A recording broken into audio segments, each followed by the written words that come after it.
Não a explicação Explicação duvidosa para da tua ciência, alma, que mas é a poesia inexplicável da ciência. Mesmo manipulada ao último critério,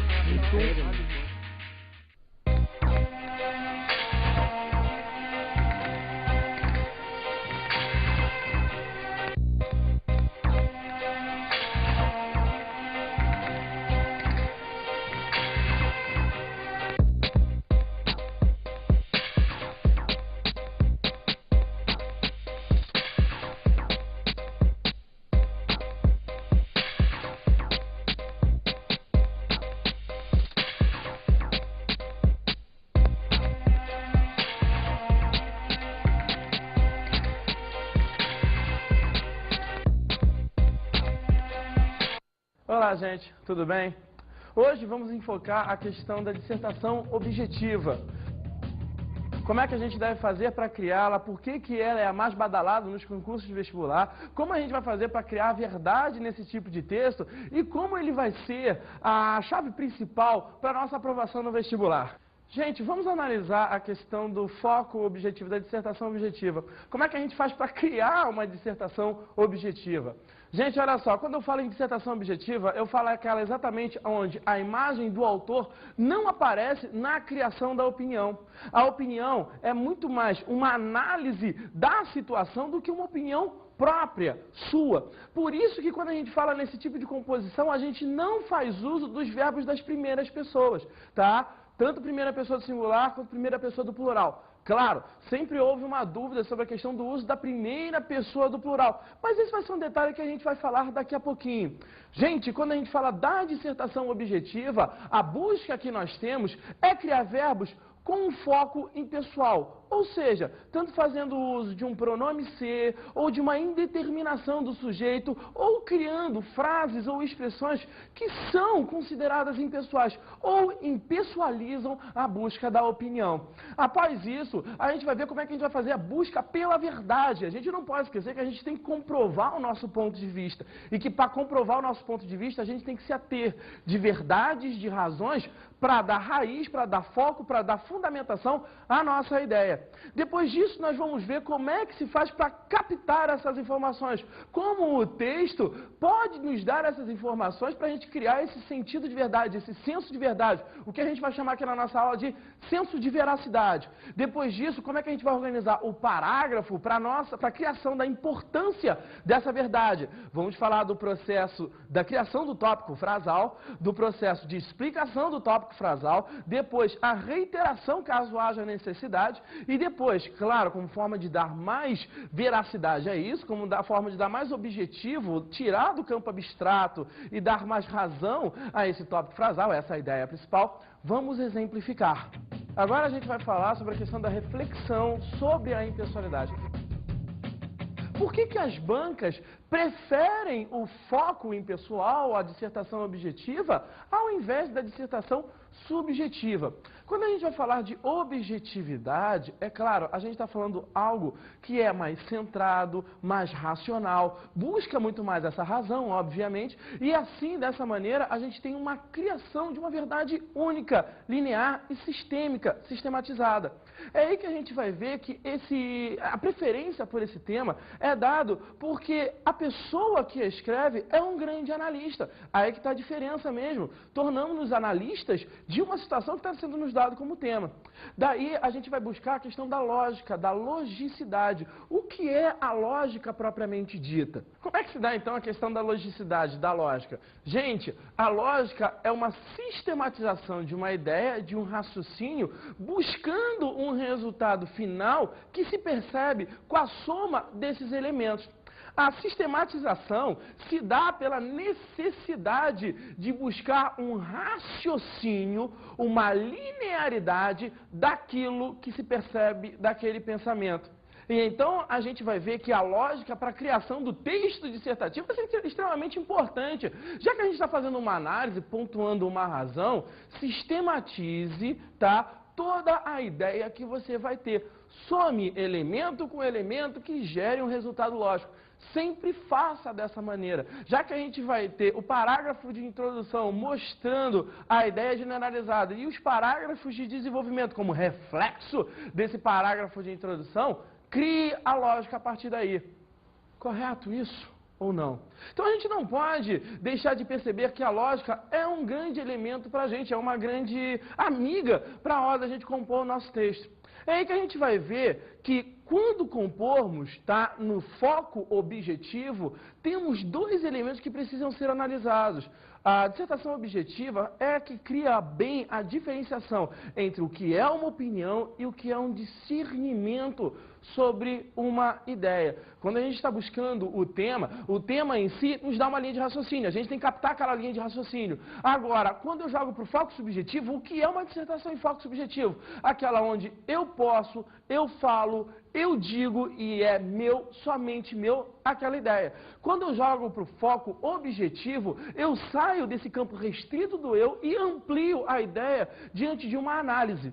A gente vai ver que existem grandes exemplos de dissertação objetiva. Propriamente, uma dissertação de mestrado seria uma caracterização dela, porque a gente faz uma análise sobre um ponto de vista e a gente precisa provar a todo momento aquilo. Só que a dissertação objetiva, que é o nosso foco de hoje, ela só vai mexer com essa busca pelo discernimento. O que é discernir? É raciocinar. Estamos, de novo, retornando ao foco do racional, da razão, da linearidade do pensamento e da lógica. Então a gente vai ver que esses elementos se congruem, se somam, se elementam, se juntam para criar essa ideia de lógica, de discernimento, de razão, de pontuação objetiva. Sejamos assim, gente, vamos ser objetivos nas coisas que a gente fala. Vamos buscar as nossas ideias e criar um ponto final. É aí que a gente tem que chegar. É exatamente aqui que o leitor quer que você escreva. Até aqui que o leitor quer que você escreva. Que você mostre para ele o que você pensa. Então vamos ver agora a questão da dissertação objetiva. Como é que a gente faz realmente para criar uma dissertação objetiva?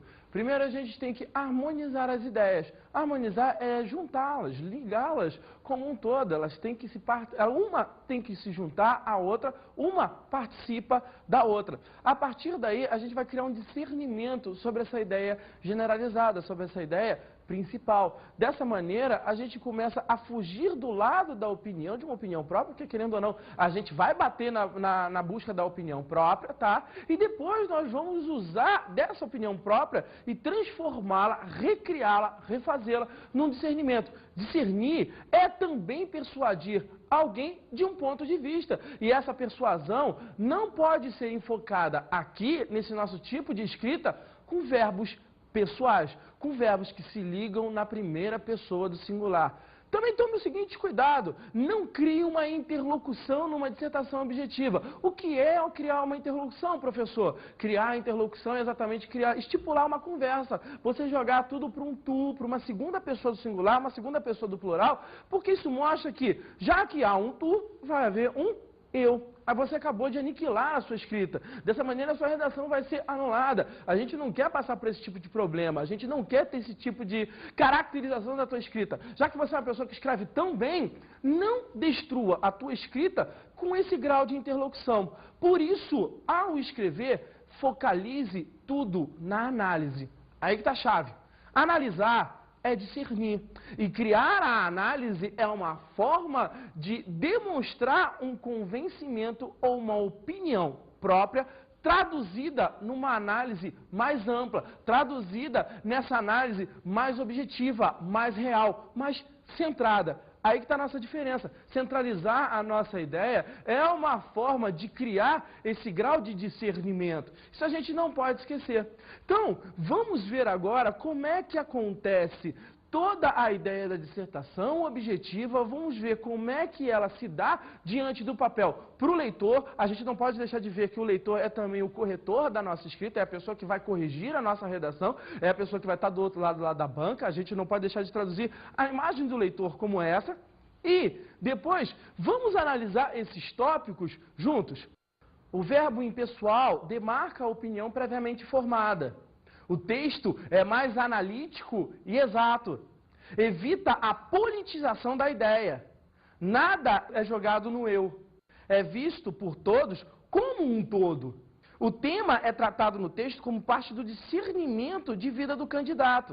você vai criar o seu discernimento a partir de uma opinião, isso é óbvio, tá? Mas esse discernimento vai ser dado como um todo, com uma análise mais ampla, mais generalizada, como se pertencesse a uma sociedade, a uma linha de raciocínio, a um senso comum. A impessoalidade na construção textual. Gente, vamos analisar como é que essa questão da impessoalidade na construção desse texto, que nos é muito importante. Os recursos da impessoalidade. Primeiro, vamos ver a questão do pronome ser. A gente pode ver que o pronome ser ele pode se ligar a verbos transitivos diretos, verbos transitivos indiretos, verbos intransitivos, e cada um vai criar uma ideia específica. Vamos analisar quando o pronome ser se liga a um verbo e não cria uma ideia de sujeito. Fala-se muito da necessidade do homem em conquistar o espaço. Vamos ver que esse pronome ser, quando se ligou ao verbo falar, faz uso de uma preposição. Fala-se muito da necessidade do homem. Quando eu coloco essa preposição, eu tenho o maior grau de impessoalidade que o pronome ser pode nos fornecer, já que nesse caso, esse pronome ser ligado a um verbo de terceira pessoa do singular dá uma indeterminação desse sujeito. É aí que a gente vai ver que o pronome ser também vai se tornar um grande aliado nesse verbo de terceira pessoa. O pronome ser é aliado desse verbo de terceira pessoa e não cria nenhuma ideia de sujeito. E isso, para quando a gente está escrevendo, é importante a gente ter noção, já que nós não podemos criar nenhuma ideia de sujeito no nosso texto, nem mesmo de sujeito ligado ao autor da obra. Agora vamos ver o caso onde o pronome ser se liga a verbos que dão ideia de sujeito. Julgou-se o caso encerrado, porém, sempre se disse que um réu, com o histórico de vida dele, deveria ser sempre acompanhado. Julgou-se o caso encerrado. Se a gente analisar direitinho, a gente vai ver que aqui nós não temos o uso de uma preposição. E logo, o caso encerrado passa a ser sujeito desse verbo. Aí que está um problema para a gente. A gente tem que criar um sujeito que não dê ideia do autor da obra. Nesse caso aqui, nós temos um caso correto, nós temos uma criação de sujeito correto que não fira ao ideal de impessoalidade. Vamos continuar o exemplo. Porém, sempre se disse que um réu, com o histórico de vida dele, deveria ser sempre acompanhado. Vamos voltar aqui. Sempre se disse que, olha só, o advérbio de tempo pede o pronome antes do verbo, pede próclise, tá? Sempre se disse que um réu, tudo que vem depois aqui, sempre se disse isso aqui, tá? Esse que um réu com o histórico de vida dele deveria sempre ser acompanhado, passa a ser sujeito daquele verbo disse. Você vê, nesse caso aqui, também considerado certo, não fere ao ideal, tá? Ao ideal de impessoalidade que o texto dissertativo objetivo tem que ter. Assim, a gente não vai criar problemas na hora de quem vai ler o nosso texto, pode dar um zero para a gente, pode nos tirar ponto por problema de ter ferido o ideal de impessoalidade. Ao criar, gente, pense nos detalhes pequenos, nesses detalhes que são considerados ínfimos, mas que são importantes para a gente na hora de escrever um texto. Nunca fira ao ideal de impessoalidade que o texto dissertativo objetivo tem que ter. Agora vamos ver o uso de metalinguagem na composição do texto dissertativo objetivo. Um problema que não pode acontecer no nosso texto, nós não podemos cometer esse erro. Leva-se em consideração a história de vida do rapaz que compõe estas distintas palavras. Olha só como aqui, num verbo que pede preposição, você tem a ideia da preposição no texto, você acaba criando uma remissão dessa ideia para o autor das palavras desse texto. Aí que está um problema, nós não podemos fazer o uso desse tipo de composição no nosso texto dissertativo objetivo. Isso é considerado um erro. Esse erro não pode estar ali.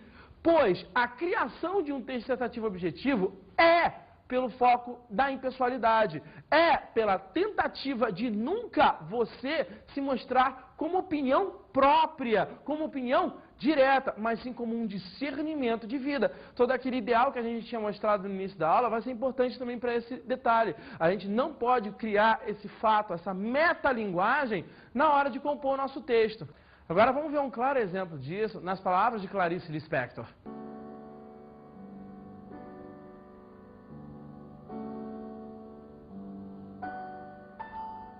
Havia a levíssima embriaguez de andarem juntos. A alegria como quando se sente a garganta um pouco seca e se vê que por admiração se estava de boca entreaberta. Eles respiravam de antemão o ar que estava à frente.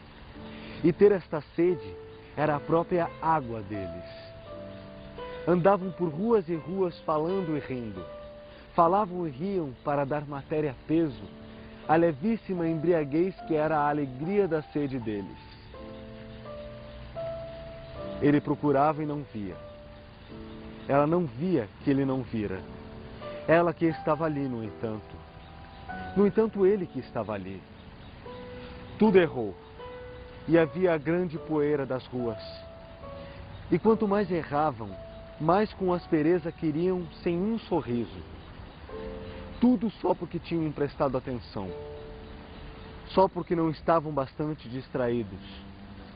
Só porque de súbito, exigentes e duros, quiseram ter o que já tinham. Tudo porque quiseram dar um nome, porque quiseram ser, eles que eram. Foram então aprender que, não se estando distraído, o telefone não toca. E é preciso sair de casa para que a carta chegue. E quando o telefone finalmente toca, o deserto da espera já cortou os fios. Tudo. Tudo por não estarem mais distraídos.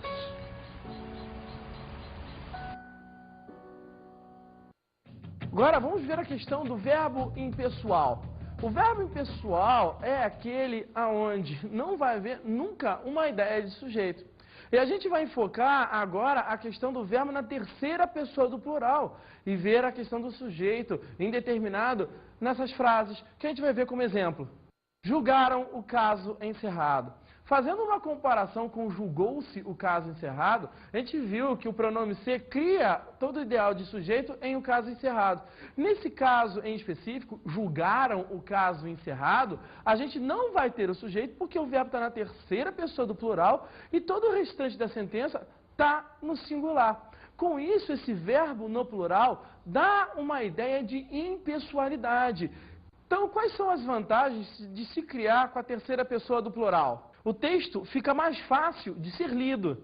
Cria um tom de simplicidade. É um grande aliado em tornar o texto mais prosaico. Quando a gente vê o que é um texto prosaico, o prosaísmo, ou a prosa em si, tá? É a forma de deixar o texto mais fácil de ser digerido, mais fácil de ser lido, mais fácil de ser degustado. Então, quando a gente joga com a terceira pessoa do plural, esse prosaísmo, essa prosa em si, acontece de uma forma mais natural. Agora vamos ver os casos das expressões impessoais. Primeiro vamos analisar o é notório que. Toda vez que a gente for usar o é notório que, claro, é uma forma de impessoalizar ainda mais o texto, a gente vai ver que o é notório que, ele cria uma certeza sobre o que está sendo mostrado. Você vai ver que as expressões impessoais têm isso como característica, dar uma certeza, criar uma certa ênfase sobre a ideia. Por isso, o conselho que eu dou é de você usar o é notório que, ou qualquer outra expressão impessoal, na parte do desenvolvimento, na hora que você estiver desenvolvendo. Começar um texto com é notório que é fazer uma remissão de uma ideia mais ampla. Claro, não está errado, mas quando você consegue enraizar a sua ideia, consegue enfatizar a sua ideia, consegue criar vínculos na sua ideia do parágrafo de introdução com o parágrafo de desenvolvimento, usando o é notório que, você vai ver que a ideia gera uma linearidade e uma sistematização que busca o lógico, que busca a logicidade. Então vamos ver algumas características que o termo, que a expressão é notório que nos traz. Cria uma certeza no tópico frasal que está sendo usado. Serve como conclusão de um pensamento mostrado anteriormente. Quais são as razões mais certas para a gente usar o ideal do é notório que? Primeiro, una uma ideia com a outra, pois é notório que uma ideia sempre se junta com a outra, buscando razão. A gente também pode falar que o é notório que consegue concluir todo um pressuposto que foi criado com a sua ideia, que foi criado com o seu texto, que foi criado com o seu ponto de vista, que foi criado com a sua carga de informação máxima. Então, se você usar o é notório que no parágrafo de finalização ou no parágrafo de conclusão, também vai estar certo, porque você chegou ao fim de um raciocínio lógico. É certo que... Vamos analisar agora como o é certo que pode vir a nos dar um apoio na hora de criar um texto. Cria uma certeza mais enfática no tópico frasal que está sendo usado. Serve como indução de um ponto de vista para ter mais agilidade no discurso. Agora vamos analisar a coesão interparagrafal. A coesão entre parágrafos, tá, se deve exatamente à continuidade de uma ideia. Um parágrafo tem que estar ligado a um outro através de uma lógica. Agora, como é que a gente vai fazer para criar essa lógica? Também existem outras formas de se fazer com que as ideias se unam. É aí que a gente vai falar diretamente da questão da coesão. A coesão consegue delimitar uma ideia que já foi definida. Assim a gente reduz e agiliza o processo. E essa ideia de agilidade vai nos trazer um texto mais fácil de ser lido, um texto mais gostoso de ser lido e um texto que precisa totalmente do nosso apoio na hora de se criar. Por que eu estou falando dessa ideia de apoio, gente? Simples. A coesão, em certos casos, é bem difícil de fazer. A coesão, tá, é uma ligação ideológica e até mesmo estrutural entre as ideias. Só que, agora, no nosso foco na ideia entre parágrafos, vamos ver como é que essa coesão pode ser feita. Elas são conexões entre ideias de parágrafos diferentes. Só serve no parágrafo de desenvolvimento ou de conclusão. Vamos ver um exemplo prático agora. Ao perceber que os povos árabes não têm outra forma de diálogo senão a guerra, o governo norte-americano intercede sempre em nome da paz. Claro, isso é apenas um exemplo, mas a gente não pode deixar de perceber aquele termo ali em destaque, que ele serve como forma de elementar, como forma de unir uma ideia de um parágrafo anterior, concluindo ou até mesmo continuando o desenvolvimento no parágrafo seguinte. Então a gente vai ver que a coesão interparagrafal serve para isso, para unir ideias, para dar sequência, para dar continuidade, de novo, à ideia da lógica e da sistematização. Vamos ver então agora como é que a questão, quais são as vantagens, tá, do uso da coesão interparagrafal. Eles clareiam o raciocínio lógico do texto, evitam rebuscamento linguístico, ou seja, o exagero, criam perfeitamente um senso de lógica entre as ideias, ou seja, as ideias se ligam.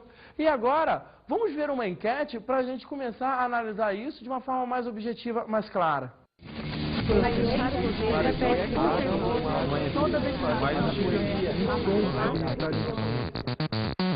Você já parou para pensar que artimanhas você usa para defender seu ponto de vista? Conta pra gente essa história. Se lembra de alguma situação que você teve que defender teu ponto de vista? Uma coisa simples. Defender meu ponto de vista? Em casa, na escola. Lembra de alguma situação? Quanto à Coca-Cola.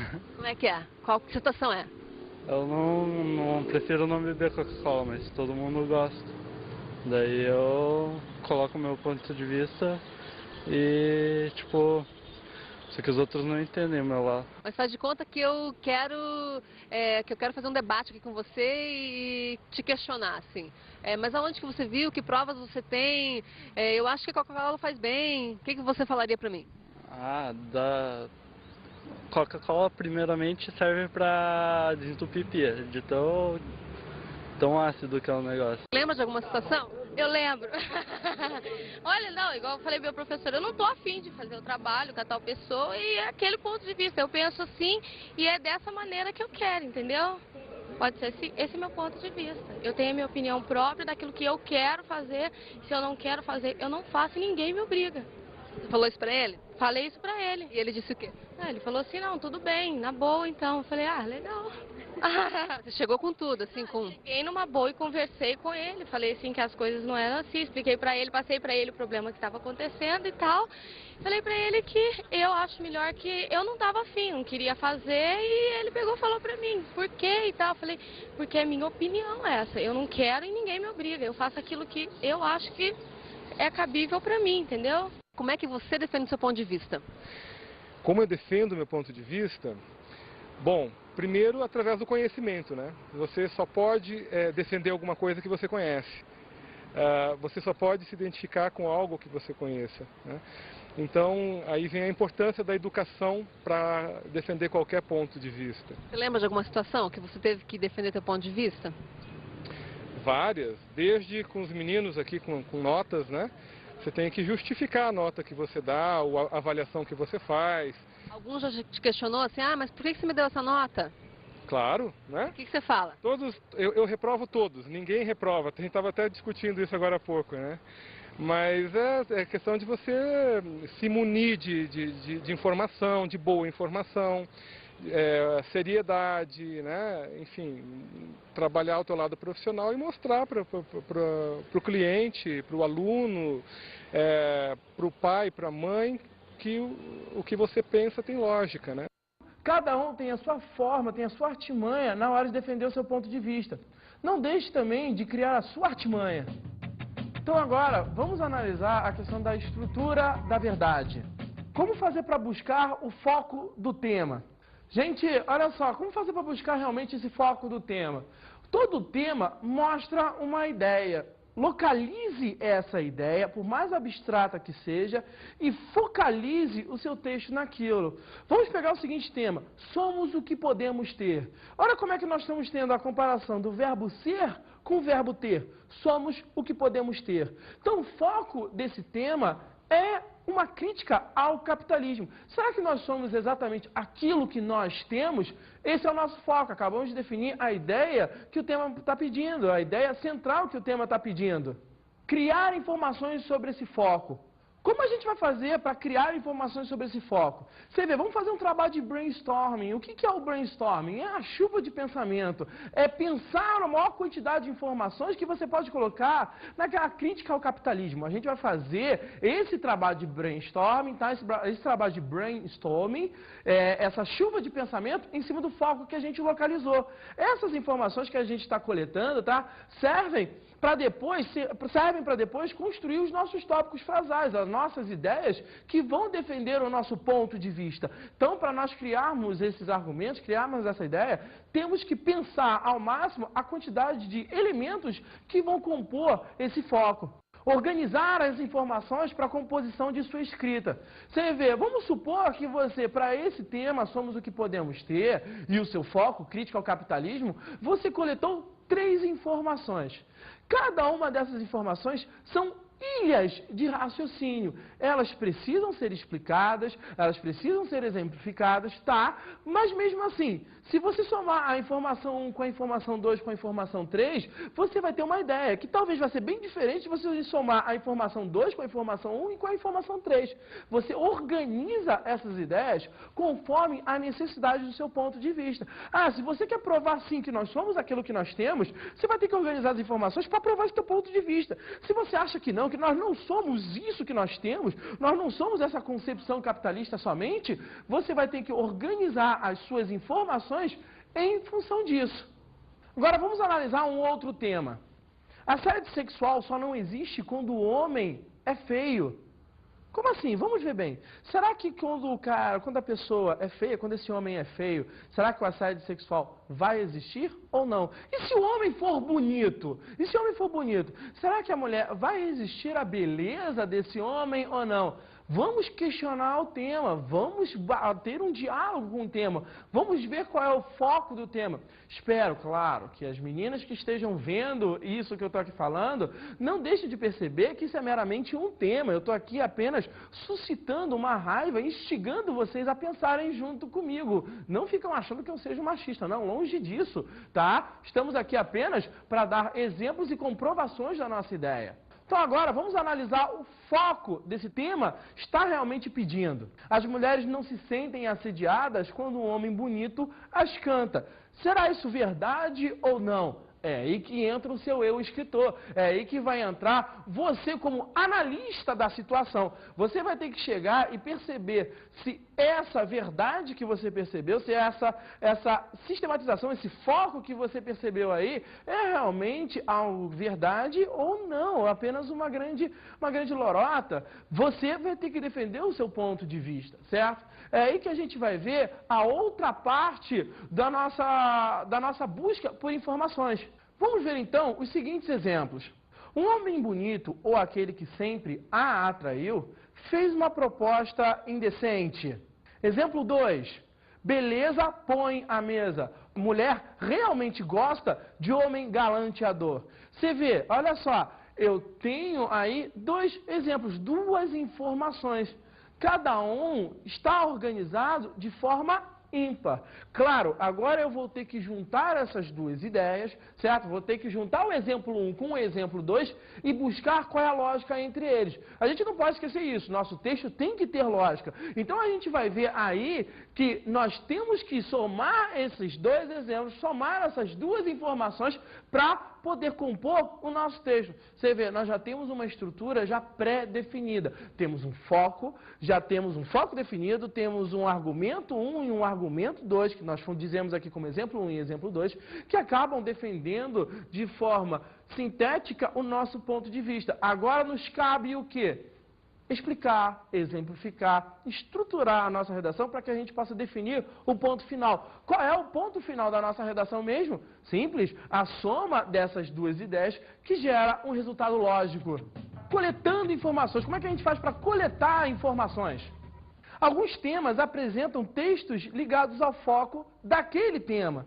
Gente, o que essa imagem quis mostrar para você? Olha só, tem alguns temas que apresentam textos de base. Esses textos de base servem para suavizar essa sua busca por informação sobre aquele tema. É como se buscasse uma nova linearidade para o que o candidato precisa apresentar para a banca. Esses textos de base servem como auxílio. Não deixe de usá-los à vontade. Como fazer agora, então, para usar esses textos de base? Faça um trabalho de interpretação desses textos. Gente, é claro, a gente vai ler alguma coisa, a gente tem que buscar o foco. Óbvio, tal qual o mesmo trabalho a gente fez com o tema, buscando o foco do tema, querendo saber o que o tema quer nos mostrar, a gente também vai ter que fazer com o texto. O texto de base serve para aumentar a compreensão do tema.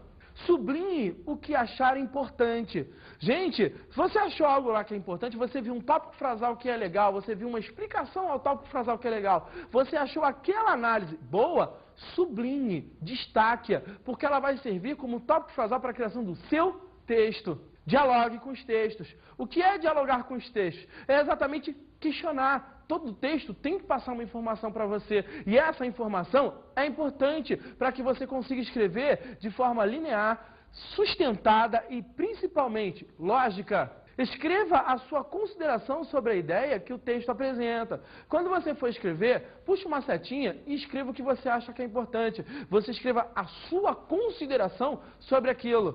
Estrutura do parágrafo de desenvolvimento. Então, como é que a gente tem que fazer para estruturar o parágrafo de desenvolvimento? Claro, nós temos o primeiro parágrafo que é de introdução, que é onde está o foco do nosso texto. Depois, como é que a gente vai ter que fazer para estruturar os parágrafos de desenvolvimento? Gente, primeiro, põe o tópico frasal. O que vai ser o nosso tópico frasal? A informação que a gente coletou do tema, certo? Depois dessa informação, vamos explicar aquela ideia. A linha de raciocínio delimitada pelo tópico frasal precisa ser explicada. Então, estamos falando agora do processo de explicação do tópico frasal. Depois disso, caso você queira, você dá uma ênfase à ideia, você faz uma reexplicação. É o que a gente vai chamar de processo epizêutico da escrita. O que é a epizêuxe? Epizêuxe é outro nome que a reiteração tem. Tem algumas bancas, tá, que falam, explicitam esse processo epizêutico. A gente não pode deixar de falar nele. Conheça esse termo porque ele é um termo que se liga à ideia de reiteração. Reiterar é criar uma epizêuxe. Então, quando a gente está reiterando, a gente está criando uma nova ênfase, a gente está reexplicando aquilo que já foi explicado do tópico frasal. Depois disso, a gente não pode deixar de falar, tá? Dando um exemplo. O porquê do exemplo? Vamos lembrar de novo a ideia da lógica. A lógica serve para a gente sistematizar. Quando eu busco um tema, o tema ainda está muito abstrato, está muito subjetivo, ele ainda não está tão real. É dever da gente, como escritor, como uma pessoa que vai compor uma redação, de criar essa objetividade, essa completude que a ideia tem que ter. Como a gente vai fazer isso? Coletando informações, transformando essas informações em tópico frasal, depois explicando o tópico frasal, porque o tópico frasal, querendo ou não, ainda é subjetivo, ainda é abstrato. A explicação já começa a tirar essa abstração da ideia do tópico frasal. Caso a gente haja necessidade, reexplicamos, ou seja, reiteramos, damos uma nova ênfase, entramos nesse processo epizêutico da escrita, para depois disso exemplificar. A exemplificação é a melhor forma de dar a objetividade de uma ideia. Vamos ver a seguinte dramatização.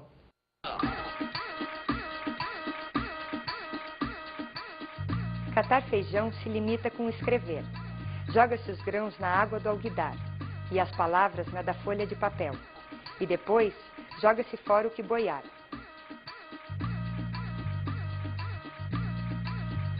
Certo, toda palavra boiará no papel. Água congelada, por chumbo seu verbo. Pois para catar esse feijão, soprar nele e jogar fora o leve e oco, palha e eco.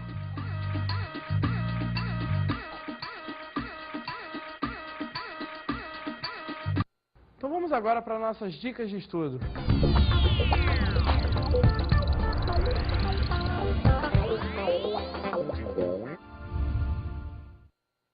A dica que eu posso dar para vocês, tá? Para vocês conseguirem sistematizar ainda mais a ideia de vocês, sem fugir de uma criatividade, é esse livro aqui. Técnica ou Poética, eis a questão, que é da Editora Moderna. É um livro fácil, é um livro gostoso de se ler, de uma linguagem extremamente simples e que vale a pena a gente parar uma horinha, 2 horinhas para lê-lo e analisar, porque ele é um livro que nos dá uma ideia sobre criatividade e técnica na hora de escrever um bom texto.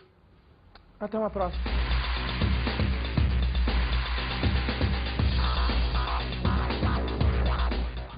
Nesta aula falamos sobre a dissertação objetiva. Hoje a gente viu a questão da impessoalidade, vimos o texto dissertativo objetivo e refletimos sobre a impessoalidade.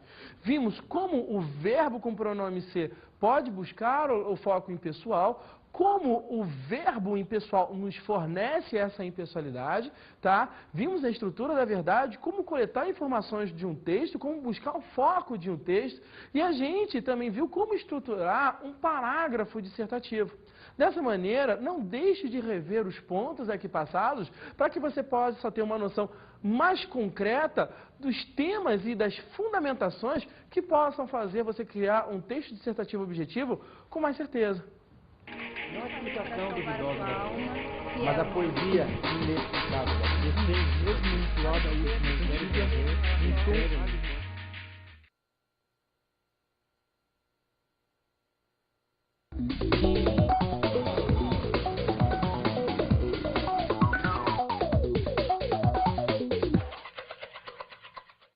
Professor, a dica que eu te dou é que o senhor concentre a sua busca na técnica.